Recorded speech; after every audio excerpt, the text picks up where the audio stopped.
Hello and welcome to the Motorway Man, and welcome to Washington services on the A1M between junction 64 and junction 65. Now Washington is the most northern service station in the country, so if you do want to say that you visited the most northern service station in England, then come to Washington and you can say you've done so. Now Washington opened in 1970, and it was opened by Tyne, and it was actually Tyne's very first site. So this was their first attempt at making a service station. Now we started in the sort of truck area, and then we'll just be turning right here, and we'll come to like a picnic area, and then we'll make our way into the service station. Now truck drivers, if you're watching this, the service station is officially recognised as a truck stop as well as a service station, so it's sort of like Lim, where it can be classed as both. Make sure to watch the tour of Lim Truckstop on the channel if you haven't already. So yeah, Washington can be considered a service station and a truck stop, so truckers, there'll be plenty of spaces for you. Now outside here we can see a Greggs, and that's partly because that the northbound building we're about to go in is very cramped and there's not that much space in there. But never fear, as the southbound side, which we'll also be showing you on the tour, that's got a lot more space for you to enjoy. Now here we are, this is the northbound side.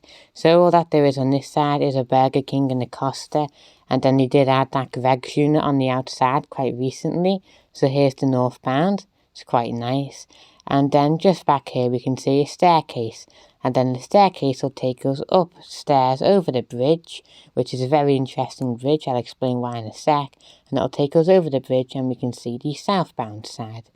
So the service station opened in 1970. I believe I told you that one before. And like I said, it was opened by Tyne. Washington Services was Tyne's first site, and they wanted to make a big impression, and they called Washington the most futuristic service station in the world. And as we can see by this pretty fancy bridge, that's sort of what they were going for. They had things like balconies, and really they just wanted this place to be like, really futuristic. So as we can see, there's the A1M down there. So yeah, this place was meant to be the most futuristic service station in the world, but unfortunately for Tyne, it never worked out. And to learn why, tune in next Sunday for a Rise and Fall of Tyne video, where I'll be telling you a bit like how it failed and stuff. But anyway, back to the bridge we're walking over. Now you may notice that I'm still walking over the bridge, so why is it so long? That's probably because that this is the longest footbridge of any motorway service station. So yeah, by visiting Washington, not only can we say we've walked over the longest bridge, we can also say we've been to the most northern.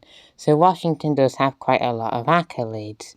Another interesting fact about Washington is that it's one of only two service stations on the motorway to have two names. Now, although we only call the site Washington, technically its full official name is Washington-Birtley Services. So yes, like a double barrel one, Washington-Birtley. So the site's full name is Washington-Birtley Services. And for a long time, until 2020, so for about 50 years, it was the only service station to officially have two names, until Leeds Skelton Lake was named, and then that had two names. So yeah, Leeds Skelton Lake and Washington-Birtley, they're the only two service stations to officially have two names. Now again, as we can see from that walkway we've just walked over, and this little balcony area, this is what I was saying, where Tyne had a futuristic approach. Unfortunately, it didn't work out for them, and like I said, tune in on Sunday for a service station rise and fall on Tyne, because it'll be really cool to learn about sort of why it didn't work out for them. Now, as we can see, like I was saying, the southbound is much bigger. Like, there's a lot more facilities on this side. You've got your casinos and whatever if you want to place a bet. I've never won, but you never know. So yeah, all very nice. So if you are going to go to Washington, definitely walk over the bridge to say you've done it. Definitely stop by to say you've been to the most northern. And you got to definitely go to the southbound because it's much bigger. And the Greggs is inside to say if you're walking outside. And the final thing to show you is the hotel. So anyway, thanks for stopping by. If you enjoyed the tour today, make sure to click the link in the description and support me on Patreon to keep the tours coming. I'd appreciate that. And I'll catch you in the next one. Thanks for watching and goodbye.